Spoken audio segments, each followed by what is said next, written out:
At syempre kaagapay, napakaganda po ng pag-uusapan po natin today. Alam mo sa bawat bahay po, opisina or storage room, siguradong may mga gamit po tayong matagal nang hindi nagagamit. Mga lumang appliances, mga pre-loved clothes, ayan, mga old furniture, boxes or any unused items. Ayan, kung ano-ano yung mga nakatambak na iniisip natin na madalas ay kalat. Yan. Pero sa panahon ngayon, alam mo ang dating clutter ay maaari na pong maging source of income dahil po sa pag-usbong din ng online selling, recycling, businesses at sustainable living. Kaya this morning po, mapag-uusapan po natin ng bagay na ito kasama po ang isang registered financial planner na talagang suking-suki natin sa ating program at laging nagbibigay ng inspiring and informative discussion. Kaya po makakasama po natin si Kuya David Angway. Good morning, Kuya David. Good morning, Kael, and to all our televiewers. Yes. And for those people who are listening right now sa PM Radio Yes. and Transistor Radio as Yes. well, di ba? At sa mga online team natin dyan. Correct. Alright. Ang dami niyan, Kuya David. Exactly. And sa mga audience. international nating viewers din. Correct. Alam mo ba recently, chinecheck ko kasi nagche-check ng ating research data sa ating audiences. Alam mo ba sa radio app natin, ang top audience natin internationally, meron tayong Singapore, Hungary, United Kingdom, Japan, South Korea, and praise God sa mga nasa Middle East countries din. Wow, that's really good. So that means na we're truly giving tons of insights and blessing na rin sa kanila. Yes. Diba? At ngayon yung umaga, Kuya David, ang mapag-uusapan pala natin is about may pera pala talaga sa cluttered items. Bakit nga ba ito yung napapanahong discussion today? Well, kasi nga, tayong mga Pilipino, well, technically, consumer, Oo. ang nangyayari sa sobrang pagkukonsume natin, bili tayo ng bili, ang ending nakgiging tambakan ng bahay. Ayan. Di ba? Parang, wag mong gawing tambakan ang bahay mo or storage area ang bahay mo. That's a living area, hindi tambakan. And na-realize natin yun sa ating mga kliyente at mga nakakausap na dumadami ang kanilang mental stress. Yes. Dahil sobrang dami ng clutter sa bahay. Alam mo, psychologically, it also affects their productivity, their relationship, and also finances. Talaga namang mahilig tayong magtambak, mahilig tayong mag-hoard ng mga bagay-bagay na hindi naman natin gagamitin for the long term. Pero gusto na nakita natin, nagandahan tayo dun sa unang pagkakataon, pero wala na, tinabi na kaagad. Exactly. And yun ang ating kumbaga kasalanan din along the way na are we managing the resources na binigay sa atin ni God na nainggit tayo, aray ko po, di ba? Tawag nito kasi meron bago si Kael, kailangan meron din ako niya. Or di kaya, yan ang uso, yan ang trending, yan ang fad natin today. So dapat meron din ako niyan, di ba? Do you still remember yung mga hoverboard? Yes. Di ba na parang Nag-trending yan. Nag-trending din yan. So ngayon nagbilihan. Nung nagbilihan, hala, 2 years nang nakatambak, hindi Ayan. mo pa rin na nagagamit na right now. Di ba? So yun ang ating discussion na I believe merong kaperahan dito. At pwede nating gawing extra side hustle or negosyo. Pero Kuya David, bago tayo magsimula, i-define muna natin sa mga listeners natin, ano ba itong mga cluttered or unused items? Okay. Ang cluttered items in terms of finance are called idle assets. Natutulog na supposedly kumikita on your behalf. Non-performing, ika nga. Instead na magamit mo tong bagay na to para lumaki yung income mo, nakatambak lang dyan, sitting and collecting dust. Dapat collecting money along the way. Yung pala yun, dapat pala kumikita, nag-earn, hindi nagko-collect lang ng dust. Exactly. Especially sa ating mga kababaihan, sa ating mga kababaihan dyan, okay? Ikaw ay may tendencies or triggers mo. May bagong bag. May bagong, ang tawag nito, damit. Di ba? May mga bagong trending na get ready with me with all these things. Di ba? Ang problema, na-trap ka na dyan. Okay? Kasi yung algorithm, yun na lang parati nakikita mo. So ngayon, napabili ka. So, yung mga mismong damit mo, tumatayo na. Di ba? Sa sobrang dami mong damit, tumatayo na. Or di kaya, yung mismong isang aparador mo, talagang lumuluwa na, talagang sumusuka na sa sobrang dami ng damit. Now, we're already having not a storage problem, but a consumerism problem. Ayan. Di ba? So bakit nga ba ganun ang kultura natin mga Pilipino? Kuya David, na bili tayo ng bili, tapos hindi naman pala natin gagamitin eventually. Well, nakasanayan natin yan. Most probably, kung ikaw ay lumaki sa sagana, definitely gusto mo at least sagana ka rin, Yeah. right? Kung ikaw naman ay lumaki sa hirap nung kabataan mo, gusto mo, ayaw mo nang maghirap, so ang ending is mangungulekta ka na. Yes. So merong may scarcity mindset, merong certain splurge mindset tayo na kultura. Pero wala tayong conscious strategy to make sure na i-identify natin kung kailangan ba to. So, marami tayong mga kakilala, bigay lang ng bigay. Yan. Di ba? Okay, merong mga sobra eh. Pero ako, or sa aking mga best clients, sabi nila, you know what? Inililista ko lahat ng gamit ko right now. And then, kung magkano yung mismong fair market value kung ibebenta ko ito. Okay? Dahil, na-realize nila, bigyan kita ng isang example. Ang kliyente ko, like you, book lover. Yes. Meron siyang 500 books. Ayan.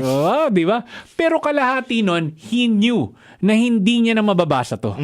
So, yung 250 na yon, averaging, let's say for example, 350 to 550 pesos niya ibebenta. Kasi in good condition pa naman, he will be earning at least 110,000 pesos. Wow, that's big. It's an idle asset. Non-performing. Kung ibebenta niya to, definitely ang target niya. Ito yung challenge ko sa kanya. Ibenta mo to within 1 year. Sa marketplace, sa mismong mga different, sa mga second-hand market area, ibenta mo yan and then collect all those money and then use it for your upcoming shawarma business. Talagang mag-i-invest ka, talagang meron pang patutunguhan ng pera mo. Exactly. Kasi, ang akala natin, ay ipamigay ko na lang to kasi sayang naman. Dahil para i-bless natin ang ating mga ibang mga book lovers. Pero ang problema dito is, you're not being efficient. Dapat may return din sa'yo. ROI. Yes. Kung nabili mo yan ng 1,000, baka pwede pa yung ma-presyo ng 450. Okay? Maganda pa rin naman yung item. So, ang ending nun, yung 450 na yun, seed capital mo na yun to start that business na you are planning for the last 10 years. Baka yung mga bag mo, mga electronic items mo na alam mo, hindi mo nagagamitin at hindi mo na rin ipapamigay, kailangan talagang kumita ng pera. That's why, ayang mga cluttered items na yan, ano pa rin yan isipin mo pa rin yan Nadadagdag rin yan sa mental clutter mo. Yan. At yun ang nagiging problema. Iniisip natin, kailan kaya natin to ma-dispose? Ang problema, wala ka kasing deadline, Kael. So, time is a tool. Ang problema, di ba, kapag sa production, kailangan nating maghabol. Correct. Di ba? Same thing goes with your cluttered. Kailan natin to malilinis? Hindi mo dapat forever kasi ito yung project kong to. Nako, hindi mangyayari ang project na yan. Di ba? Tumanda ka na, pumuti na yung buhok mo, nakalbo ka na, wala pa ring patutunguhan yung proyekto na yan. Kaya, cluttered items must meet a deadline. Yes. Alam mo, nakarelate sa'yo si Ate Marites Layag, Kuya David. Sabi niya, meron pong 2 boxes pa ng books ang kanyang son. Di ba? Tapos sabi niya, ako collection ko, kaya gusto ko meron daw para makapag-declutter na raw siya. Yes. At saka, imaginein mo yung feeling ng declutter. Ibang feeling na nalinis mo yung isang bagay, nakapag-bless ka pa. Correct. Hindi ka lang namigay, nakapagbenta ka pa, may ROI ka pa. So, yung feeling na yun will also last dahil ang primary goal mo, kung meron kang 500 items sa buong bahay, 500 items, at magawa mo yung declutter na maging 250 yan, grabe yung pakiramdam. Grabe rin yung mismong effect sa mental clutter mo na, grabe Lord, thank you. Naibsan yung aking worry na hindi na namin to nagagamit. Hindi na to nagagamit ng anak ko. So ang ending, yung mga laruan, yung mga Yes. bata pa sila, yung mga books nung high school pa siya, na ipamigay na-dispose na, at ang ending nun is naka-bundle pa. Oh, itong mga books na to, 1,000 lang. Oh, di ba? Naka-bundle na. Get it as early as possible. Maraming mga tao, they will also appreciate that. Kasi yung season mo, tapos na eh. Correct. So ngayon, yung season nila, it's time naman for them to get that. Hindi hoard, but to get that and to serve them. Yes. Right? Oo. Pero Kuya David, as we observe our market today, nakikita natin, talaga bang may space ang mga pre-love items, mga unused items na kaya pa bang bilhin yan? Kaya pa bang magamit yan? Yeah, exactly. Well, good question because ang market ng mismong pre-love items is 20 billion. Wow. Right now. Bakit? Dahil talagang marami talaga tayong gustong angkinin. Oo. Pero ang ending, there's only a season na magagamit mo siya. Na dati daily, ngayon naging weekly, tapos monthly, ngayon quarterly mo na lang nagagamit. It's time for you to recalibrate kung kailangan na kailangan mo pa ba. Dati vloggerist ka. Ngayon, hobbyist ka na ng sasakyan. So bigyan kita ng idea. O baka dati, may project kang car, di ba? So restoration. Dahil natapos na yung season na yun at nag-asawa ka na, focus ka na sa pamilya mo, it's time for you to sell that car already. Ang problema sa ating mga Pilipino, merong mga sentimental value. Yung mga pamana ni lola, ni lolo, ni mama, ni ate, ni kuya and all, dun na tayo nagkakaroon ng, alam mo yun, hard of letting go. Paano yun, Kuya David? Kasi tayo mga Pilipino, meron tayong emotional attachment. Yes. And here's what we can do. You need to ask, si lola ba, si lolo, kung makikita niya na I'm still holding on to this item and it's all no longer serving me, will he still be happy? Based on the on his personality, or yung mga China ni nanay dati na nilalabas lang kapag may guest. Ayan. Kailangan ko na ba tong ibenta and all? Hindi naman to, for about 10 years hindi ko pa to nagagamit, di ba? So you need to double check. Kaya nga nauso yung pawn shop, nauso yung mga second hand market na items dahil maraming mga tao nag-accumulate and then hindi na naman pala ginamit. O, bigyan kita ng idea. We're also using another camera. Okay? Pero I got that from a second-hand market. Trinay niya lang daw maging vlogger. And then after that, na-realize niya, hindi pala para sa akin yan. No, it's not for me. Okay. Meron din akong imi-meet up later. Binabati ko nga pala ang aking client, okay, na doktora. Mamaya magkikita kami. Trinay niya din daw. Bumili siya ng at least 40,000 worth of item na camera. Kasi gusto niya raw i-document ang kanyang pagiging mommy. Nung trinay niya daw, na-realize niya after a few hours, hindi rin daw para sa kanya. So, binenta niya after siguro mga 2 days. So, imaginein mo, 40,000 mo binili. Ngayon, after 2 days mong nabili, na-realize mo na hindi po pala kaya. So, dinowngrade niya yung mismong, yung item na yon, yung pre-love na yon, from new to use, from 40,000 to 30,000. Grabing markdown. Exactly. Just to dispose these things. Remember, marami tayong mga Pilipinong ganyan. Kaya hindi ako nagtataka na meron 20 billion na market for pre-love items, from cars to jewelry to electronic products. Alright, ang hindi mo lang mabebenta talaga yung food and all, di ba? Pero yung may mga items tayo and all, we are a huge country na merong consumer problems and all. Bawat kanto or bawat main road, merong convenience store. Correct. And then meron ding mga prime center, may mga malls. So, kaya kapag dinoble check mo yung bank account, ang liliit, di ba? Kasi ang lalaki ng mall. Kasi doon ininvest, right? Okay?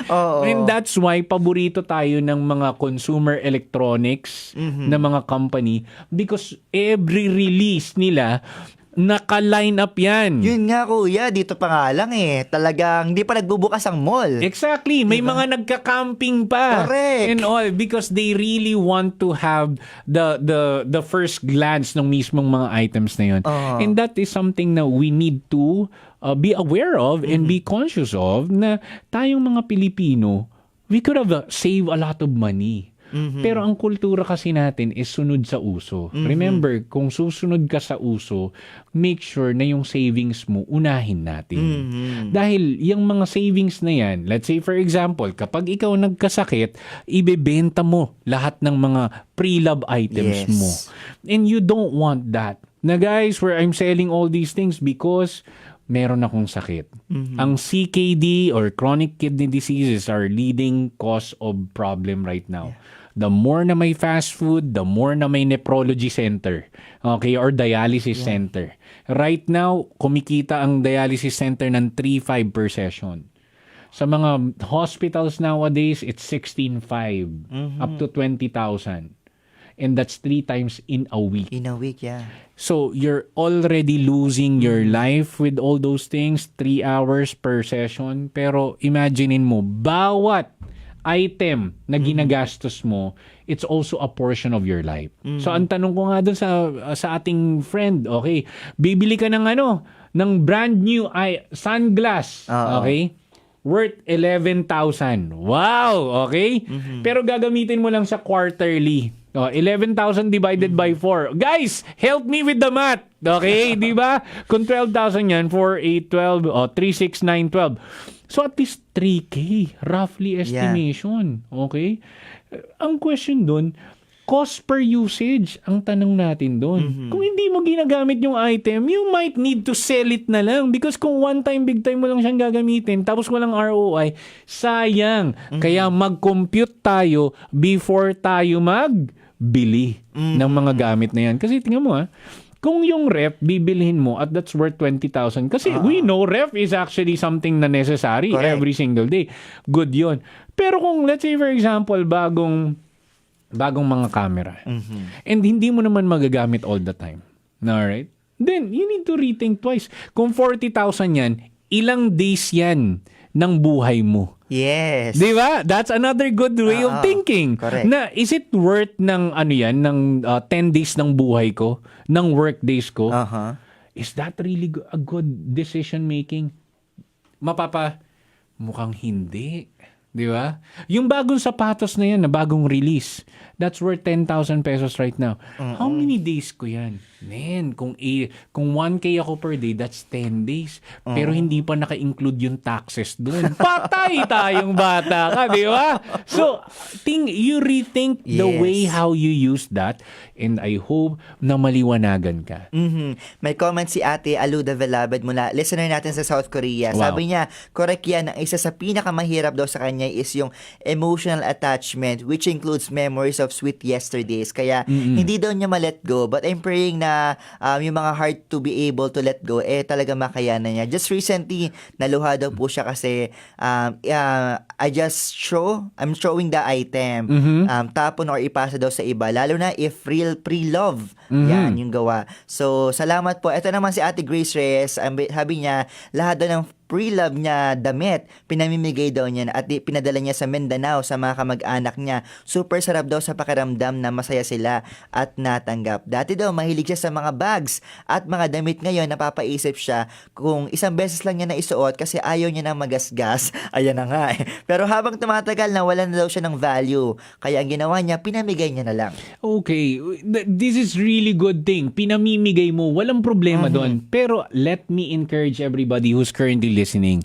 If you have the time, at least 5 to 10 minutes per day, ilista mo yung mga bagay na may value pa, and then ilagay mo yung fair market value mo kung pwede pang mabenta yan.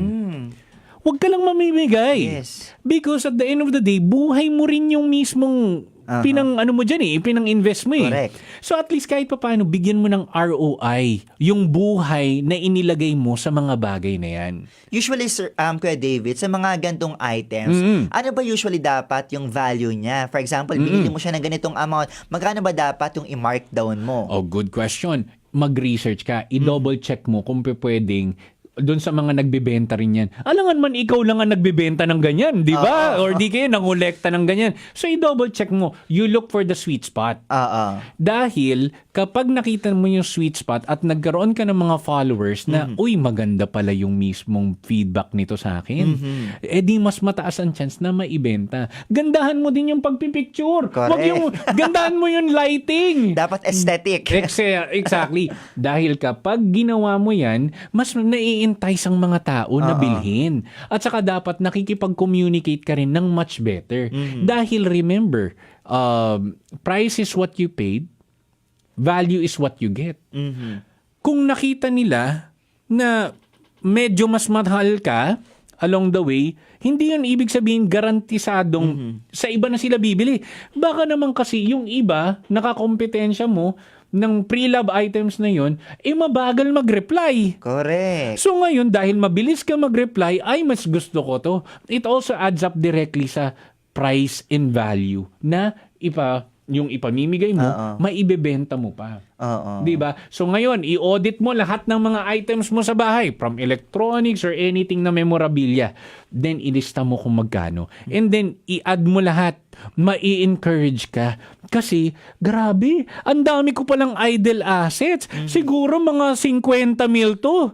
And then, iisipin mo, ano kayang mabibili ko sa 50 mil? Mali! Dapat, saan ko kaya mai-invest to? Exact. Ang ganda na sinabi mo, Kuya David, wag gastos agad. Oo, di ba? Iniisip mo, ay, sige, kaya ka nga nag-audit is para at least may mapagpuntahan niyang mismong, yung may return, may ROI. Di ba? Ay, so makakapag South Korea na siguro ako dito. Or di kayo makakapag Japan. Pero pwede naman yan. Or Coron Palawan. Pero wait lang. You go directly first with other things. Baka mamaya, hindi, ito nga, yung Kael hindi pa nga napipisa yung itlog. Binibilang mo na. Binibilang sisiyo, di ba? So ngayon, hindi mo pa nabibenta, nakapag-book ka na. Di ba? That's why sa ating mga tagapakinig right now, please lang, hinay-hinay, kalma lang tayo. Di ba? Ang ganda ng reminder mo, Kuya David. Talaga naman, sana sa mga kaagapay po natin, huwag agad gastos. Isipin natin, saan ba natin pwedeng i-invest yung mga pera, yung mga bagay na iyan. Hindi pwedeng lagi palabas. Kailangan meron ding paloob. Yes, di ba, Kuya that's David? correct. And at ang pinaka-reminder ko sa kanila, dapat mas maraming paloob kesa sa palabas. Correct. Diba? Kaya isa sa mga pinakamaganda raw na lahi na mix, okay, is Chinese Ilocano. Ay, talaga ang daw ganda talaga daw walang lalabas sa pagkatipid at pagkakuripot. Exactly. At saka yun sa pag-itemize ng item, dapat bawat pasok, magkano puhunan, magkano kita. Ganun lang ang question. Diba? At nabanggit mo, Kuya David, yung tamang pag-engage pang benta. Kasi nga, eto na, nauuso na yung mga digital selling. Yes. Diba? Ginagamit natin ng mga platforms. Paano makakatulong to sa atin as we sell these things? Okay. Mag-start ka na, mag-live selling at the end of the day. Dahil although may mga followers ka, onti pa lang, pero once na nakita nila na, inilagay mo yung sa likod mo, sa background mo, yung mga list of your items na pwedeng maibenta. Pwede bang mapakita yan? Pwede bang ma-check out yan? Mine. Mine. Okay, pa-mine mo na yan. That will easily help you to get rid of it. Yes. At saka, remember this one, walang kapantay kapag yung feeling ng natanggal yung clutter na yun. Correct. Alam mo yung parang bawat, sa mga nagda-diet dyan, okay, bawat taba mo na nawawala, di ba? Parang gumagaan ang iyong paglakad, yung parang pag-run mo. Parang may personal hugot ka dyan, Kuya David. Yes. Kasi medyo gumanda yung ating walking Yes. So natanggalan tayo ng maraming ipon, okay? Yes. Inipon natin to for 10 years. Pero napakaganda sa feeling. Same thing goes with your mental clutter, Correct. physical clutter, and imaginein mo, may direct proportion yan sa iyong finances. Kasi imaginein mo, na-dispose mo yung clutter. Yeah. Gagastos ka pa ba ng another one like that? Hindi na. May effect yan sa psychology mo na, ay, na-realize ko na hindi ko naman pala to kailangan. Hindi ko naman pala kailangan ng 200 na shoes. Right now, 200 shoes. Meron akong kakilala. One time niya lang. One time niya lang na nagamit yung shoes. Tapos, after 3 years, dun niya ulit nakita yung shoes. You know why? Because sobrang clutter eh. Isang buong kwarto, puro shoes lang. Wala pang organizer. So, ang ending, ano kayang pipiliin ko dito for day? Nakadepende sa mood. Yeah. So, ang ending dito, guys, for those people who are listening, kapag ang mood swing mo ang nagde-dictate sa finances mo, yari ka. 'Di ba? Dahil hindi yun magandang emotional regulation. E paano kapag ang mood mo sobrang saya? Oh, mag-splurge tayo. O edi ang dami na namang clutter. Balik ka na naman sa dating habit mo. That's why I recommend sa ating mga kababayan, huwag mo lang ipamimigay. Dapat i-consciously aware ka kung magkano yung presyo niyan para malaman mo yung sahod mo. Grabe, no? 11,000 nag-spend ako ng ganito. May self-reflection. Okay? And sometimes, yung reflection na yan will give us more aha moments. Yun. At ito nang Kuya David, naging aware na tayo sa mga cluttered items na meron tayo sa ating bahay, sa ating opisina. Ano na ba yung mga siguro, para sa kaalaman din ng mga listeners natin, yung mga dapat nilang gawin? Kasi for sure, may mga common mistakes na maaaring magawa when they engage sa buy and sell. Okay. When it comes to buy and sell, you need to understand first na people will not buy from you if you don't have any credibility. Kapag dinoble check mo, di ba? Yeah. Sa mga social media apps, dinodouble check mo kung either ilang followers, ano yung feedback, ano yung page niya, and all. So ngayon, you need to have a credibility first. So how do you make sure na meron kang credibility? You make sure that you start with one good feedback, to feedback. Momentum is your best friend here.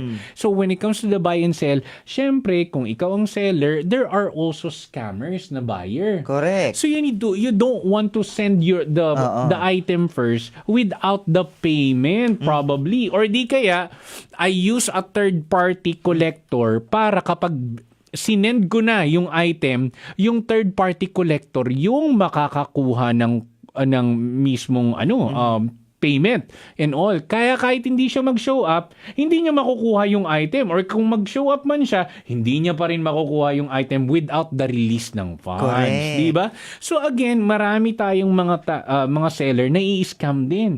Diba? So hindi nag-show up, hindi nagbabayad and all. Tapos magsasabi na item not as described. How do you prevent that one as well? So you also cross-check tong buyer na to. Diba? Para well-researched, 80% research, 20% execution. Yan ang ating reminder sa ating mga buyer or sellers dyan dahil hindi ka sigurado. You can only manage the risk. Manage the risk by doing the research and then you let go of the item. Right? Eto Kuya David, nabanggit mo na yung ilan sa mga bagay. Pero para ma-check din ng mga listeners natin, ano ba yung mga available items sa kanilang bahay na pwede lang i-check kung pwede nila itong i-sell, yung mga bagay na to. Ano-ano to para ma-identify nila? Number 1, electronic items. Yung mga old laptops, remember, old means talagang mga few years mo nang hindi nagagamit na nakalagay lang yan sa istante. Pangalawa, yung mga previous mong mga items like let's say for example, mga books or di kaya mga damit. Yan yung mga pinaka-regular. Pero yung ito na, syempre, there are certain people na nagda-downsize. Mga dining table, mga chairs, 'di ba tayong mga friend na mga nagwo-work from home. 'Di ba nung nauso yung work from home, talagang pagandahan ng work setup. Tapos pinipicturean mo pa. Now, you double check baka hindi mo na kailangan yung mga mic, yung mga mic stands or di kayo yung mga extra cameras mo. For that mismong work from home. Dahil baka mamaya nasusobran ka na sa mga item at hindi mo na ginagamit, right? So one last, yung mga shoes ng mga bata, yung mga napaglakihan na nila, mga toy items, no, right? And then mga so sa mga friends natin na mahilig magmotor, 'di ba? Mga nakamotor, yung mga bawat sahod may upgrade. Kaya nga. Alam mo, makaka-relate tong ano natin dyan, na protect natin. Di ba?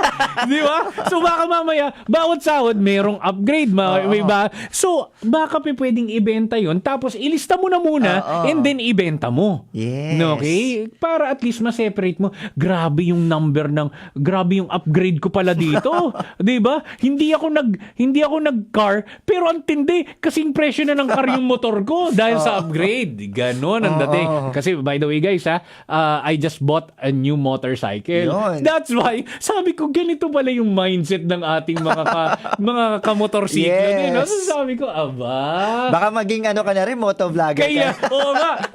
Actually, pupunta ka ng Bacolod. Ideally, tapos magmo-motovlog. Pero, again, hinay-hinay. Mga ka-entrepinoy. Kailangan natin ng conscious effort na, uy, may brake system. Yung motor nga, yung mismong car mo nga, may brake. Ano ang brake system mo? Yes. Para ma-prevent mo ng swipe again, kahit debit card or credit card yan, paano mo i-maximize yung resources mo right now? Alam mo, nag-comment si Faith Alex Coloma. Sabi niya, ang ganda daw ng topic. Very informative. Yan, salamat po. Siyempre, nabanggit mo Kuya David yung mga breaking moments natin. Yung mga ano ba dapat, yung mga maging reminder natin na dapat isabuhay din natin. Siguro sa pangwakas nating tanong, kasi siyempre wala na tayong time. Ano yung mga reminder mo sa ating listeners and viewers sa pagde-declutter na siyempre, kikita pa rin sila? Okay.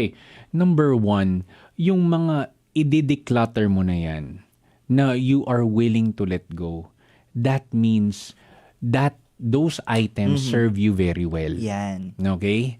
And kung meron ka mang sentimental value or attachment with those items, you just need to ask, is this serving me or other people ba will serve yung item na to ng mas better? Okay? Kasi kung hindi, edi it's time to let go. That's why it's a clear filtering. We need to understand the truth no, Kael? We need to face the consequences na, wow, this is something na gave me really good freedom, so I wanna share it directly to other people. And then, pinaka-reminder, before ka spend again ng another item na yan, whatever item is that, one in, one out. So before ka bili, dapat merong lumabas na muna. So hanggat walang lumalabas, walang bibili. Ayun. Di ba? So it's a hardcore rule para madisiplina ka na, ay meron pa naman ako eh. Bakit 3 na yung mic ko? Bakit 5 na yung mic ko? Bakit 5 na yung shoes ko? Bakit 5 na yung basketball shoes ko? Once lang ako every month nagba-basketball. Right? So, remember the cost per usage. I-divide mo yan into 365. Kung hindi mo naman magagamit yung mic na yan into 365, mataas yung mismong value nung mismong inflation yan. Correct. Okay? Instead na ROI, ikaw ay napapakamot na lang. Bakit ko nga ba binili to? Di ba? Guys, ayoko kayo ay magkaroon ng tinatawag na buyer's remorse. Yung nakabili ka ng sobrang ganda, tumaas yung dopamine mo, reward system mo, tapos biglang, the next day, bakit ko nga ba to binili? Parang hindi naman ata yung tama yung decision ko. Right?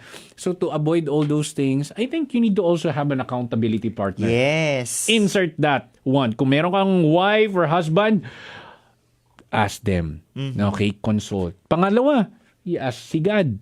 Align ba to sa willingness mo, Lord? Kasi kung hindi, I'm willing to let go. Di ba? And then lastly, you follow Entrepreneur Special all the time. Okay? You watch every single time. And then, lastly, you follow me. Okay? Yeah. And sa may YouTube channel, David Angway, Registered Financial Planner, para at least ma-double check mo yung okay, yung mga insights and information and latest sa ating economic activities. Yeah. I-share mo na rin, Kuya David, yung mga socials mo and Yes. other mga programs Okay. na pwede kang sundan. Yeah, meron tayong program sa DYBS Bacolod every Thursday. That's gonna be 2 p.m. And may rerun every Tuesday para at least kahit papaano natatandaan ninyo. Yeah. And then another one, follow me in my Facebook account, David Isaiah Angway, yung verified, yung may check mark. Yan. Kasi maraming mga scammers, okay? Nanghihingi daw ako ng pera. Uy, hindi ganyan. Di ba? Siya pa ang namimigay. Sana Lord. Okay. Alright. So, at least, para at least kung ano yung ating mga bago na mga business insights, mabigyan ko kayo ng ideal info. Yan. Alright. Kuya Ayun lang. David, maraming salamat sa pag-share ulit ng learning. Talagang natuto yung mga kaagapay na ang dami pong nag-comment. Hindi ko na lang mabasa. Pero shout out ko na lang. Hello po kay Ferdinand Carion, sa Ate Grace Reyes, si Ate Martes Layaog. Ito naman sa mga kaagapay natin, si Nani Nora Cabantog. Maraming salamat din sa iyo kaagapay na tumutok sa inyong mga radyo at sa ating online. Wala na tayong time. Nagpapasalamat na tayo sa ating team. Nandyan si John B. Reyes, si Phil Lagtapon, si Angelica Kalayag, at saka si Shikay na Avalon, maging sa ating Bukawa Transmitter Site and Engineering Team. Muli kaagapay, ako po ang inyong nakasama, Kael Garcia, kasama si David Angway. At syempre, maraming salamat po sa pagsama sa amin. Dito lamang po iyan sa Entrepinoy Special. God bless you.